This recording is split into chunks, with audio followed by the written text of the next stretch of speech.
Y del Museo Thyssen a ni más ni menos que a Júpiter. El pasado 14 de abril despegaba desde la Guayana Francesa la sonda JUICE, una de las más ambiciosas misiones en la historia de la Agencia Espacial Europea. Dentro de 8 años, cruzamos los dedos, esta nave llegará al planeta más grande del Sistema Solar y estudiará además 3 de sus numerosas lunas. Una sonda que cuenta con tecnología española, en concreto con 2 instrumentos que han sido desarrollados por el Instituto de Astrofísica de Andalucía. Luisa Lara, ¿qué tal? Muy buenos días. Buenos días. Bienvenida. Muchísimas gracias. Bueno, tú estuviste allí en el lanzamiento de la sonda en la Guayana Francesa. Supongo que muchos nervios, ¿no? Porque el reto es tremendo. Estuve allí, de hecho, viajé el domingo previo al lanzamiento y es una sensación, cuando regresé a España, era como un paréntesis en mi vida, porque se vivió, o yo personalmente lo viví con tal intensidad y con tal euforia, que cuando volví a Granada parecía que me había trasladado en el tiempo a otro lugar y con otras vivencias, pero sí que es verdad, es un momento crítico, es un momento muy delicado en el que se ha de tener mucha sangre fría para abortar o no abortar un lanzamiento y no dejarse llevar por la euforia de que uno o una persona X define el futuro de esa misión espacial que ha tardado casi 17 años en materializarse. Asimismo, tuvo que suspenderse ese primer lanzamiento y al día siguiente por fin se consiguió. El primer día llovía mucho, es un clima tropical, es la época de lluvias además en la Guayana Francesa y llueve de forma muy localizada, con lo cual en el lanzamiento, en el lugar sobre el lanzamiento puede ser que sea idóneo y X kilómetros más al sur o más al oeste pues no lo sea.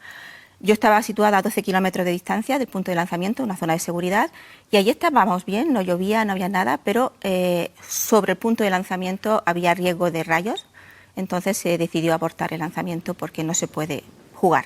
Claro, con ese trabajo, ¿no? de tantos años. ¿Por qué Júpiter?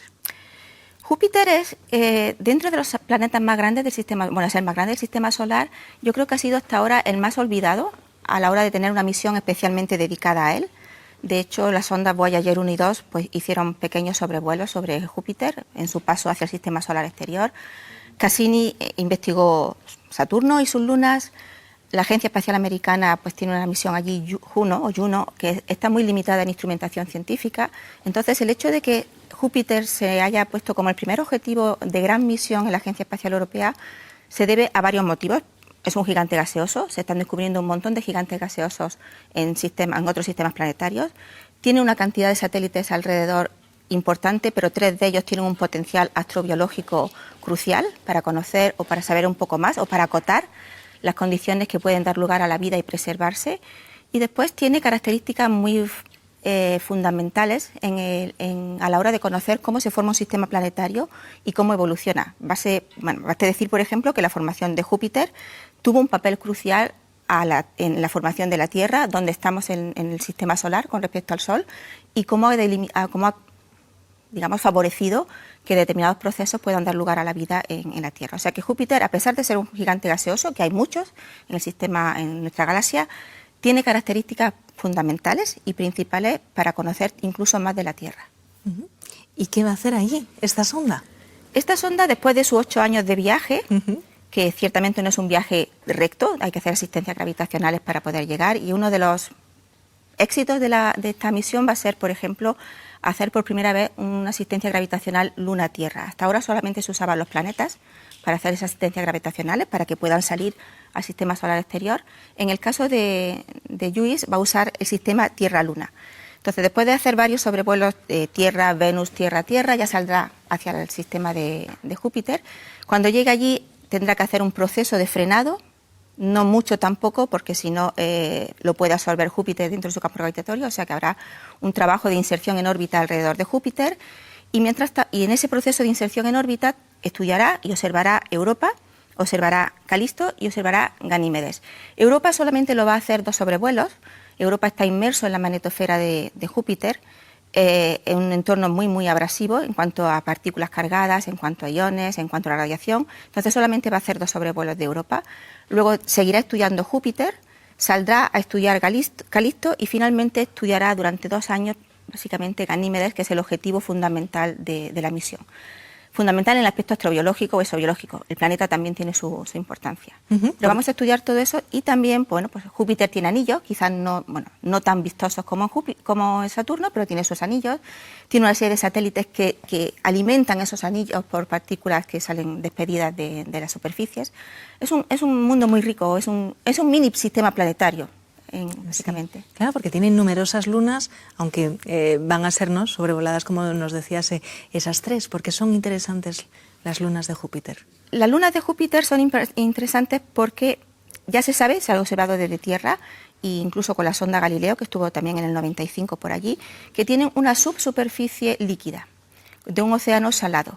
Las sales que hay presentes en ese océano tienen compuestos que pueden favorecer o preservar o alimentar alguna forma de vida. Pero es que además también al estar bajo la superficie están protegidas esas moléculas o esos seres vivos, si lo hay o los pudiera haber o se producirán en el futuro, están protegidas de la radiación que realmente las abrasaría.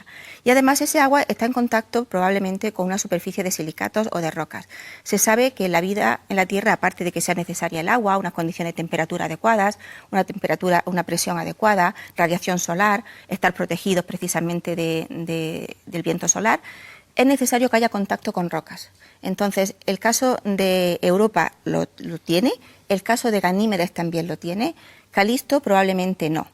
Entonces, entre potencial exobiológico o astrobiológico tenemos 2 extremos. Europa súper interesante, porque se han visto que hay fracturas en la superficie que eyectan agua, lo cual nos dice que hay agua debajo, pero es que además cuando se estudia la superficie hay sales. Y además se sabe que el interior es rocoso y que la última capa es rocosa. O sea que tenemos todos los ingredientes para que bajo alguna condición, que yo no me atrevo a decir porque no es mi campo de trabajo, pueda emerger la vida. Entonces Europa es muy, muy interesante astrobiológicamente, pero está muy cerca de Júpiter, muy dañado por la radiación.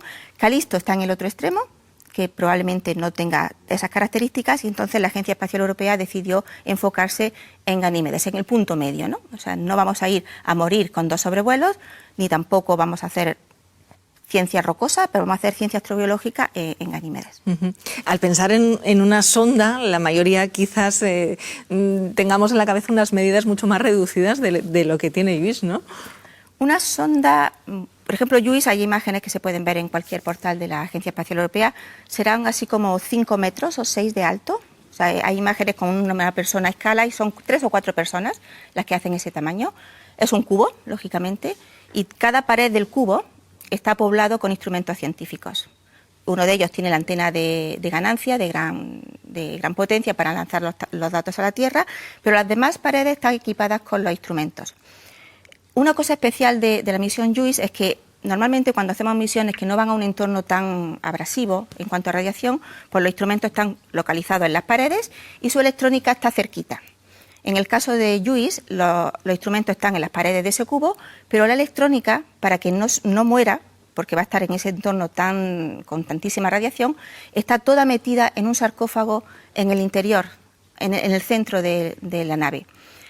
Y además protegida por un metal bastante aislante. Eso supuso que el peso de la nave es muy grande, con lo cual los instrumentos se han tenido que optimizar a una cantidad 10, que sean capaces de dar toda la información que los científicos queríamos tener. Entonces el tamaño, pues eso, unos 6 metros, con los 10 instrumentos repartidos en las caras, y además no están repartidos aleatoriamente, sino que están repartidos de forma tal que si yo quiero, por ejemplo, nuestra cámara, una cámara óptica visible, quiere ver una determinada característica, pues entonces yo necesito de otras características del planeta o de los satélites para poder interpretar bien las medidas, con lo cual yo tengo que tener mi compañero de trabajo cerca para poder trabajar los dos simultáneamente y también evitar muchos movimientos de la nave, porque la nave lógicamente son 6 caras y tienes que ir mirando en qué parte quieres ver la característica, superficie, atmósfera, dinámica, ciclones. Y entre todos esos instrumentos, 2 diseñados y fabricados por científicos aquí en España. 2 de esos instrumentos sí son lo que se llama el paquete geológico o geodésico, es un altímetro láser. El mecanismo o el principio de funcionamiento es muy sencillo, son 2 telescopios en realidad, unidos con una electrónica. Entonces uno de los telescopios emite un rayo láser, choca con la superficie del satélite en cuestión, Ganímedes o Europa o Calisto, devuelve la señal y lo recoge otro telescopio. Cuando se mide ese tiempo de vuelo, la velocidad de la luz partido por la distancia, pues entonces podemos sacar un perfil topográfico de Ganímedes con respecto a una esfera de referencia. El número de pulsos que se van a lanzar sobre Ganímedes son miles de millones y van a ser en el tiempo, con lo cual también gracias a esas mediciones vamos a conocer características de la forma en la que rota el satélite. Y esa rotación está conectada a su vez con el interior, está conectada con ese océano de agua líquida que habíamos dicho, incluso puede ser que seamos capaces de medir, porque la precisión es de centímetros, si existen como bolsas de agua que se desplazan debajo de la superficie por el efecto gravitatorio de Júpiter, que es muy grande. Entonces ese es el funcionamiento del altímetro láser. Nosotros en Granada empezamos en el consorcio a trabajar con investigadores de Alemania y de Japón, y en ello hemos hecho la fuente de alimentación. La nave espacial tiene un voltaje de 28 voltios, que es el que suministra todos los instrumentos, pero cada instrumento funciona con un voltaje propio. Entonces nosotros lo que hemos diseñado en Granada es toda la electrónica que se necesita para transformar 28 voltios a lo que el láser necesita para funcionar. En los picos de potencia son 43 vatios, una potencia alta. No es un trabajo complicado, pero se le debe añadir también la dificultad del entorno en el que está. Entonces la elección de componentes ha sido tal que hemos elegido componentes que sobreviven más de 50 kilorad, y para hacernos una idea, la explosión de Chernobyl liberó un tercio de esa cantidad, o sea que la nave va a acumular mucha radiación. El otro instrumento es una cámara Janus. Nosotros tenemos más la parte científica de la altimetría láser, pues la estamos incorporando ahora en el Instituto de Astrofísica Andalucía, pero nosotros tenemos más experiencia para trabajar en cámaras. Entonces Janus, pues igual, en el 2012 entramos en un consorcio italiano, alemán, español para hacer la cámara, y de nuevo hemos diseñado la fuente de alimentación, hace lo mismo, 28 voltios lo trasladamos. Hemos diseñado una rueda de filtros que nos va a permitir ver determinadas características o la luz de determinadas características del satélite o de la atmósfera. Entonces hay filtros de color para ver cómo vería el ser humano, y hay filtros que están centrados en determinadas características, por ejemplo, del metano o del hidrógeno, para estudiar la atmósfera de Júpiter. Hemos hecho esa rueda de filtros, es muy chiquitita, se pueden hacer una idea de que una cámara, pues la cámara no pesa más de 3 kilos y la rueda de filtros es un platillo de café. Aquí hemos alojado 13 filtros científicos y hemos hecho el diseño igual, con una selección de material, de componentes electrónicos para que sobreviva, y una velocidad de este giro muy rápida de la rueda. O sea, entre un filtro y el siguiente se posiciona en menos de un segundo. Y también, porque lógicamente durante el viaje, que son 8 años para que la cámara, los telescopios no sufran, hay una puerta frontal que lo protege. Pues hemos hecho todo el diseño del módulo que controla las partes móviles, es decir, la puerta y la rueda de filtros. Qué buen momento. Sí, está ahora mismo, ¿no?, la ciencia espacial española, con misiones como esta a Júpiter o a Marte con la NASA, donde también se ha desarrollado tecnología española. España está viviendo ahora mismo, yo creo que el resultado de un trabajo pequeñito, constante, durante décadas. Entonces, yo suelo decir no, porque es cierto además, que es que no hay misión espacial en el sistema solar en la que España no esté. Bien con instrumentación mayor, bien con instrumentación menor. Es que estamos desde el Sol hasta Saturno. Y no solamente hasta ahí, sino que estamos empezando a involucrarnos desde Granada en misiones que van a ir a Urano y a Neptuno. Ahora mismo estamos con la semilla científica, ¿no? Vamos a ver lo que sale al final, pero estamos en todas.